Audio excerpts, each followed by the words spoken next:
మన మనస్సు ఎంత శక్తివంతమైనదో మనకు తెలుసా? అది మన జీవితాల్లో అద్భుతాలు సృష్టించగలదు. ఈరోజు మన మనస్సు వశీకరించుకోవడం ద్వారా ఎలాంటి అద్భుతాలు సాధించుకోవచ్చో తెలుసుకుందాం. వశీకరణం అంటే ఏమిటి? ఇది ఒక ప్రాచీన పద్ధతి. దీని ద్వారా మన మనస్సు ఇతరుల మనసును కూడా మన నియంత్రణలోకి తీసుకురావచ్చు. ఇది మంత్రాలు, ధ్యానం లేదా మనోశక్తిని ఉపయోగించి చేసే ప్రక్రియ. వశీకరణం ద్వారా మనం ఇతరులను సులభంగా ప్రభావితం చేయవచ్చు. ఉదాహరణకి, ఒక ప్రసంగంలో లేదా చర్చల్లో ఇతరులను మన వైపు ఆకర్షించడం, వారి ఆలోచనల్ని మార్చడం వంటివి సాధ్యం. వశీకరణం కేవలం ఇతరులపై మాత్రమే కాదు, మనలోని శక్తుల్ని కూడా మేల్కొల్పడానికి ఉపయోగపడుతుంది.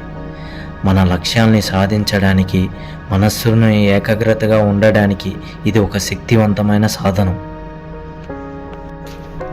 వశీకరణం ద్వారా మన సమాజంలో సానుకూల మార్పులు తీసుకురావచ్చు.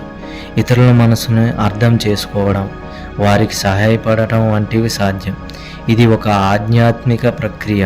దీన్ని సరైన ఉద్దేశంతో ఉపయోగించాలి. వశీకరణ ఒక శక్తివంతమైన సాధనం. దీనిని సరైన విధంగా ఉపయోగించినప్పుడు మన జీవితంలో అద్భుతాలను సృష్టించవచ్చు. మనస్సును నియంత్రించుకోవడం, ఇతరులను ప్రభావితం చేయడం మరియు మన లక్ష్యాన్ని సాధించడం అనేది వశీకరణం యొక్క నిజమైన శక్తి.